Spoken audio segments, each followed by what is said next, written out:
try fishing for that, Clayton. Yeah. Good for you, Donald. Let's talk about, let's get off the topic of the anchors of the show then, and let's get right into the fiscal cliff, which is also not a great discussion if you're one of the people who's trying to solve it.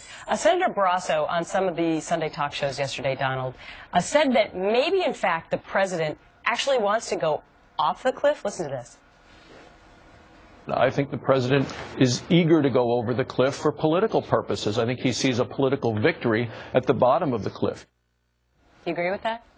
Well, I think there's a possibility of it. I know he'd love to make some kind of a deal, but, you know, the whole thing and the whole charade going on in Washington is politically irresponsible. What's going on is unbelievable. And that a deal can't be made with these people sitting around for years talking about it. You know, we're not talking about over the last week. We're talking about for years they've been talking about this subject, and they still can't make a deal. And really what it shows is no leadership in Washington. We have no leadership, and it's totally irresponsible to this country. You've obviously have your pulse on Wall Street, and you certainly know how the business community is reacting already to this. In fact, I was reading a report this morning that the fiscal cliff has already hit for many businesses because they're having to already finalize their payrolls for 2013. So this has already hit many of these businesses. What are you hearing to the leaders that you're talking to? Well, I call it a curb.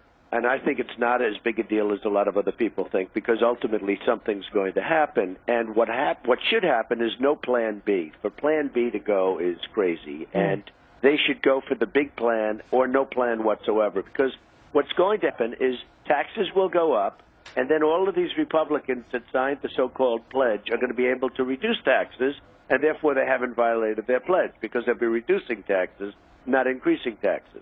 And a deal is going to be made. But it's got to be the right deal. Regardless of cliff or curb, it's got to be the right deal. We have to get this country back on track. And it is just so incredible what's taking place. But I've been watching this, and you've been watching it, and you've been reporting on it very well for years. You know, this isn't just something that's taking place now. This has been going on for years.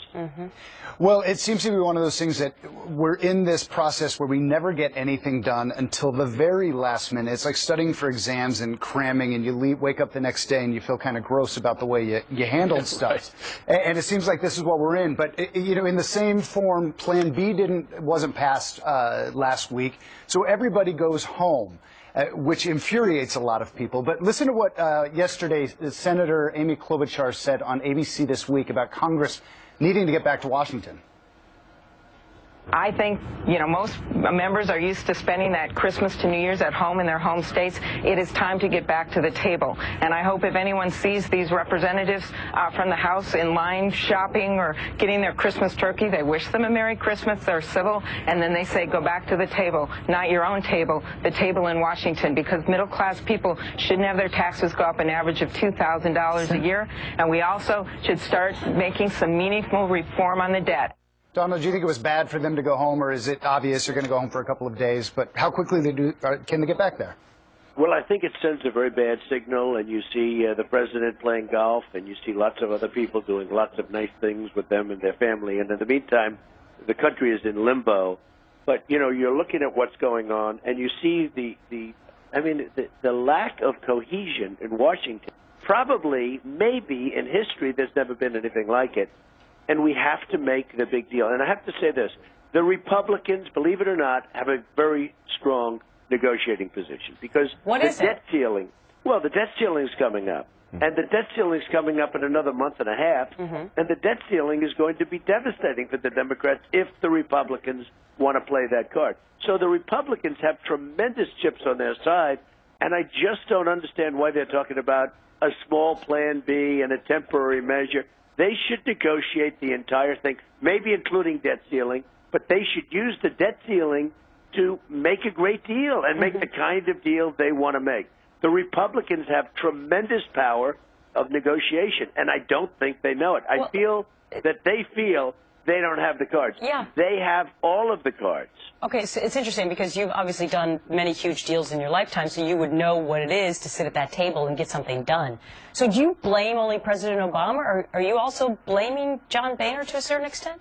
I guess you have to blame everybody. I didn't like the fact that they went in for a vote the other day and didn't have the votes. That didn't look good for anybody. And it certainly didn't look good for the Republicans. And the Democrats loved it, but that was a momentary That was just a time in place. Look, the Republicans are sitting there with a nuclear weapon, so to speak. They have debt ceiling coming up. They can use that as part of this negotiation, and they should.